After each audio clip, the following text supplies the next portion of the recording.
You're listening to CRV Ambreed's Better Herd podcast, brought to you in partnership with the New Zealand dairy exporter. Join us as we talk to CRV Ambreed experts, industry leaders and farmers about hot topics and issues affecting herd improvement in New Zealand's dairy industry today. Keep current with industry news and get practical tips for improving the health and efficiency of your herd. Welcome to the second episode of CRV's Better Herd podcast. I'm your host, Sheryl Haitana from the New Zealand dairy exporter. With New Zealand in isolation due to COVID-19 for the next few weeks, this podcast series is a great way to help farmers stay connected as they consider their herd improvement options for next season. CRV Ambreed has just launched its 2020 Herd Solutions Catalogue, and today I'm talking remotely with CRV Product Development Manager, Oceania, Peter van Elzakker, and the company's National Sales and Marketing Manager, John Lee. We're discussing CRV's latest bull portfolio, the standout sires for the coming season, and industry trends that have influenced CRV's breeding offer to farmers. Welcome, gentlemen. I hope you're keeping yourselves well. Hi, Sheryl. Good to talk to you. And yes, all good. Hey, Sheryl. How you doing? So it's exciting. CRV's new catalogue's come out, so I've had a bit of a flick through that. Peter, tell us how the graduate selection process works for CRV. Yeah, it's a rigorous process and one that comes back every year, but it's an exciting one because we're basically looking at new products, and that's, of course, always exciting. It starts in September when we get our first download of new information with fresh daughters milking in the springtime and production information coming in. And then later on in the spring, there is traits other than production information coming in too. So from a pool of about 135 bulls, we select the best bulls, the ones that we believe are most suitable to the needs of dairy farmers in New Zealand. And we base that on various needs, not just one trait. And we get information from production through herd testing and traits other than production. That's done in November, and based on that, we make our decisions. We graduated 18 bulls this year. That's sort of the normal number that we graduate for our Friesians, Jerseys, and crossbreds. Yeah, we're pretty stoked with the quality of the graduates this year. We have some great options for farmers for the herd improvement this year. There's lots of A2 options. We have industry-leading high-indexing bulls in there. And we have some new low-end polled and FE-tolerant bulls in the mix. As CRV is future-focused, we are always planning 5 years ahead. When it comes to breeding, that's what you do. You're always looking 5 to 10 years ahead. We have to predict the future, so to speak, when we're bringing in the new bulls into our protein test teams. And as CRV, we've made a long-term commitment to focus on healthy and efficient herds. As CRV, we are leading in the health and efficiency space, and that's what we see coming through in the graduates. And it's actually exciting to see that focus realized. Our efforts are paying off, and the dairy farmers and our customers will ultimately they will reap the benefits by having better genetics and breed better cows. Great. And looking through your catalogue, it's quite easy to spot those facial eczema or low-end sires as well, Peter? Yes, we have them in the catalogue with a little icon. And if you look for the FE and the low-end icon on the top of the bulls page or behind the additional page, on the additional page and behind the name, you can easily spot them. So who are the stars of this year's lineup? Let's talk about across breeds in terms of across the Friesian, Jersey and crossbreed. Who stands out for you? Yeah, the new shiny thing. That's what our reps and our customers often ask for. And you can't go past number one, can you? So we are lucky to have the number one bull in the industry this year with in Puketawa King Connacht. He's a son of Kingpin. He graduated last year. And he's an A2 bull. He's a joint venture sire with Jersey, New Zealand, and he's a key member of the low-end sires team this year. He has excellent ratings for better life, health, and efficiency, and he is sure to be a farmer favorite. Number 4 in the country at the moment is a graduate. His name is Glenleaf and Quiz. He's a son of one of our legend sires, Degree. He's also A2, and he's a new graduate that will become a key member of the low-end sires team. He rates very well on efficiency, and he's one of the biggest production jerseys in the industry, and he leaves robust daughters. Other bulls in the top 15, all breeds are Coastal, Carrick, and an old favourite, Superstition. So some of those jerseys are really standing out. What stands out in the Frisian bull team? In the Frisians, we have a bull called Ambreed Grand Lennon. He is a new graduate, and he sits at number 4 on the RAS list. So he's one of the highest indexing Frisians in the country. And the number 1 graduate nationwide. Another way to say that is the best new bull on the Frisian bull on the block. He's an A2 bull. He's by a bull called Grandeur. He will be a member of the facial eczema team, and he rates really highly on efficiency with big fat BVs, very low cell count, and tremendous longevity. He's a really great addition to the Frisian team. So are many of the Frisian bulls A2, Peter? Of all the Frisians in the team, more than 60% are A2. We are focusing in our selection, in our portfolio on A2 because it is, we've seen over the last couple of years that it is an important trait. And also in our breeding program, more and more we are focusing on including A2 only bulls. So who's standing out within the crossbred team? In the crossbred team, the leading new bull for us is Ariatas Teano, who is a J9 F7. So he's a Jersey type crossbred bull.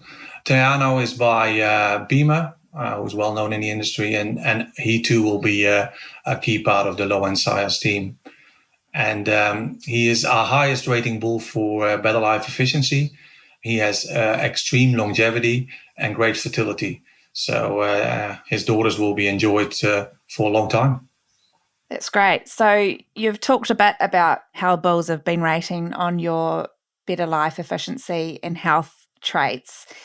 So CRV launched the Better Life Health Index and Better Life Efficiency Index about 2 years ago. Can you tell us how that index works, and is it still a major focus when considering your offering to farmers?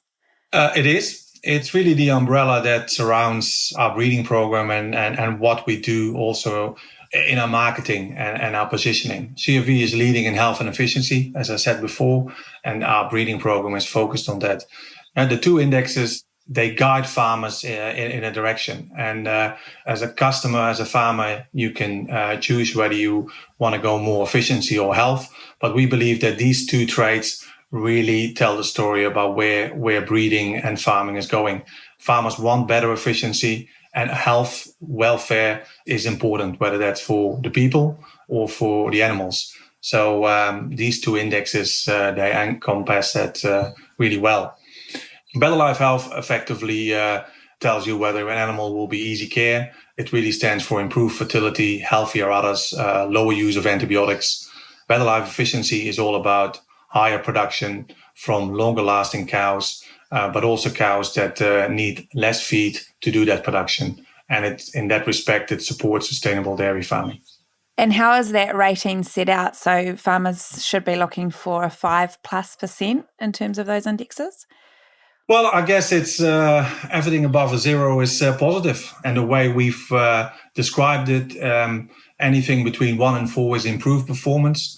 If you have a rating between 5 and 9, it's excellent performance. And 10 plus is superior. Another way to say it's off the scale. That's where it sits. But keep it easy. It's those 3 categories. But if you have, we select bulls or try to select bulls as much as possible that are positive. And that's the focus. And now, a quick word from our sponsor. If you're keen to save money on ear tags this season, we recommend you take advantage of CRV's early bird offer. It's possibly the best on the market. You can save up to 10% on ear tags simply by contacting your local CRV Ambreed field consultant by the end of April and ordering a combination of genetics, Estrotect and ear tag products. Plus, all early bird orders will go in the draw to win an Air New Zealand Deluxe Mystery Break for 2. Once we can travel again, there will be no better time to explore our own backyard.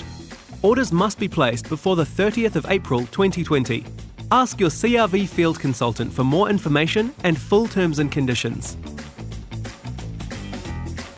Now back to the show. So after introducing these indexes 2 years ago, has that helped you narrow even more your bull selection process? It's not the sole focus in the bull selection process at the breeding program. There's other factors that come into it. But from a portfolio management perspective, yes, it creates more direction. And I think, Sheryl, it's especially when our reps are talking to farmers and having a discussion about their breeding program and the direction, it's really enable them to create clearer direction with their customers to say, okay, where do you want to go? Where do you want to be? And do you think efficiency is more important for you or health? Or both, or what do you need? So it's about that direction and having an easier identifier. Great. And so, John, are you finding farmers have been really receptive with these new efficiency and health traits to help them select their bulls? Yeah, look, absolutely. Some farmers know exactly what they're looking for in an animal, and that might be down to individual traits that they need to improve their individual cows within their herd.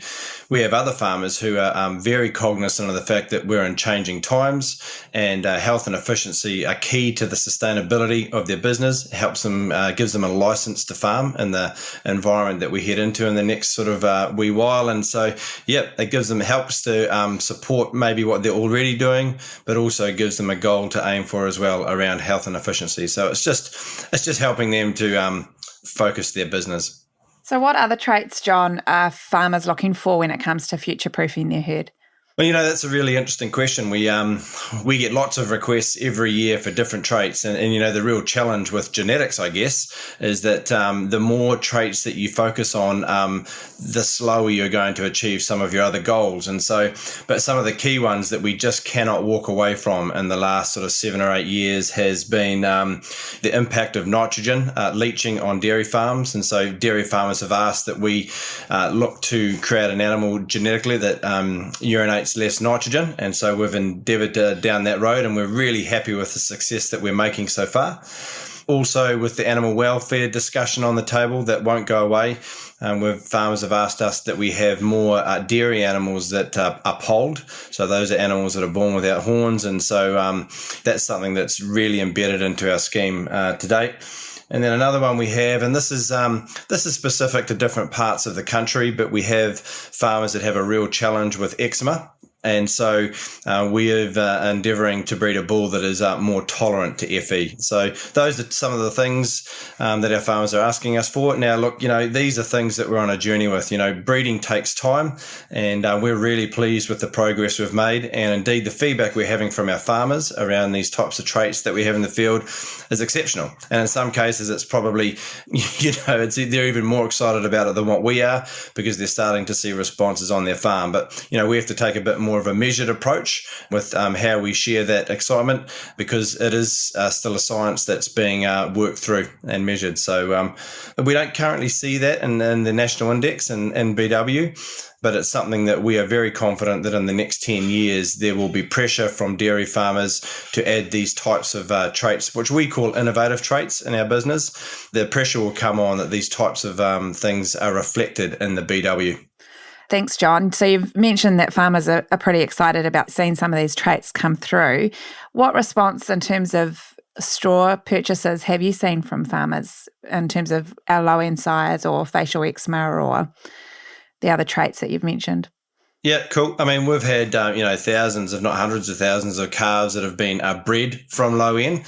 So if you look at the last 2019 season, over 30% of all CRV's orders were for low-end size. So that's the demand. We're seeing that hockey stick up. So we're seeing that as time trudges on, that farmers are wanting more and more of these types of product, which is great to see. It tells us that the investment that we're making in our breeding scheme and the great work that Peter and his team does is actually paying off, and farmers are taking up what we're breeding. So, Peter, for a bull to be classed as a low-end sire, what criteria are they meeting? So the low-end sires, team bulls, they are selected based on the month breeding value that we have created. So we collect that data through our herd testing process, and so every farmer that herd tests with CRV gets month breeding values for their individual animals, and we collect that to create breeding values for the bulls. And we basically looking for the outliers on month BV, and they become part of the team. So that's really the way we've worked it. And as John says, is that when the national breeding goal takes this up, then it will likely be included in a different way. But at the moment, we select the teams that we believe make a significant impact on improving the low end. That's how we've taken it, positioned it in the market. That's great. Thanks, Peter. So we've talked about some of the great lineup across the breeds this year. What else can farmers expect from the CRV catalogue? Well, one of our new products is Automate. We have 4 Automate teams available, a Frisian cross, a crossbred, and a Jersey team. They are packed with high indexing and A2 only sires. And you effectively pay what you use, and it offers great value for money and a very easy way to access our highest indexing sires. And John, you might want to elaborate on that one a little bit more.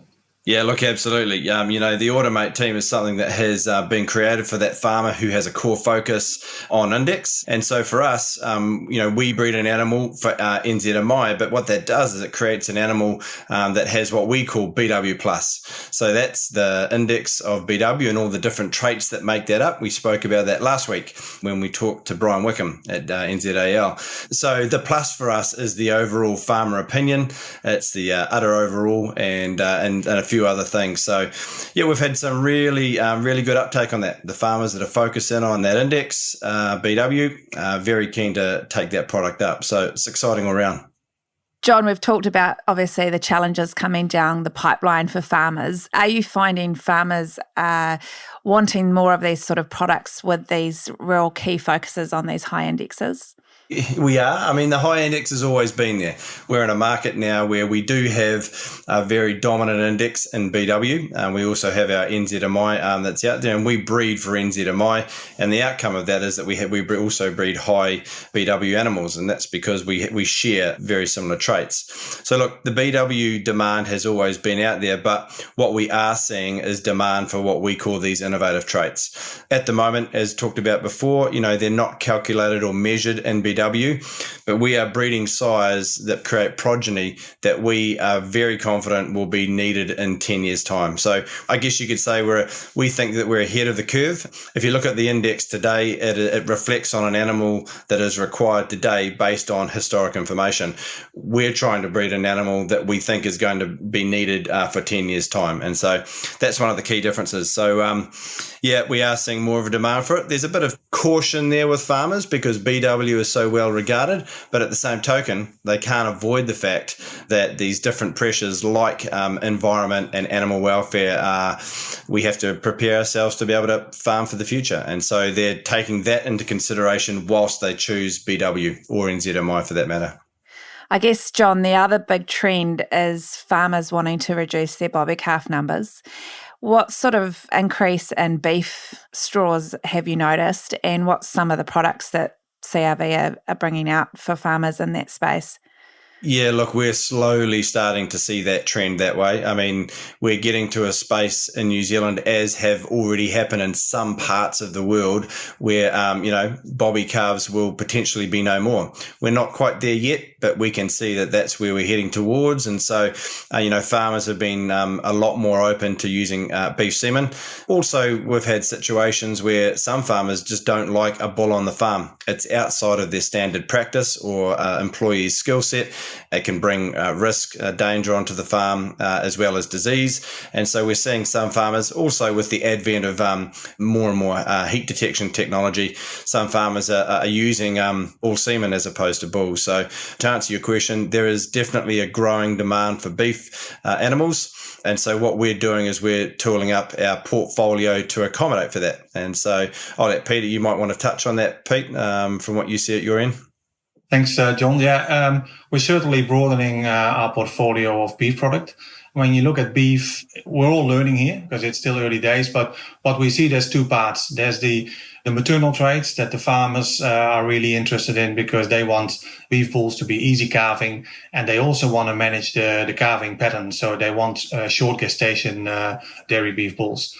And on the other hand, there's the growth aspect. The market, the rearers, they want animals to grow. So there's two areas, and they can be conflicting. They're actually, in essence, conflicting. And we're looking for these curve benders, so to speak. And you can find them within a breed, but we also use specific breeds to achieve that. So what we've introduced new in our beef portfolio this year is, for instance, the stabilizer product that's developed by Focus Genetics. And that product actually, it covers the easy calving and the gestation length, and also the marking. It actually creates some clear marking, so that covers the needs for the dairy farmer. But it also is it's a strong growth product, so that covers the other aspect. And farmers that are rearing beef animals themselves, they will benefit from that, and otherwise the growers will. Another product that we added is Belgian Blue from Europe. We have a partnership in Europe with the Belgian Blue Group, and we've been breeding Belgian Blue specifically for the dairy beef sector for more than 10 years already there. And these bulls are very short gestation, but they also have tremendous growth. So that's two new options for our beef portfolio. Our most popular option for a number of years now has been our Furtable short gestation Hereford. The Hereford is still the most popular beef breeds, dairy beef breeds out there because of their white face. They create these clear markings. This year, this Furtable team is 100% polled, so all the calves will be without horns. And it remains an ideal product for farmers wanting high fertility, tail end mating with short gestation, easy calving beef bulls. And it's unique to CRV. Fantastic. So that Belgian Blue is part of your dairy beef speciality breeds, is it, Peter? Correct, yes. So how many breeds are in there? The specialty beef part, all the main and in-demand dairy beef breeds are represented in that. So anyone that has a specific dairy beef breed they are wanting to use, they can contact our reps, and they have all the information for them. And the good thing is, Sheryl, is that, we keep adding to those beef breeds based on demand. So with some of those breeds that you have seen turn up this year, that's been because farmers have asked for it. And so we're really open to that, and it's up to the breeding team to source it. So. Yeah, I've definitely seen more speckled parks out on the ground this year. Yeah, they've actually been one of the more popular dairy beef options out there in the last 2 years. They have a great fluff factor, as I call it. They are cute, and the markings are, they look great, but they're also effective. People like you should buy them to put them on your lifestyle block so that you can have, If I can afford one, John. Goodness me. They're not cheap.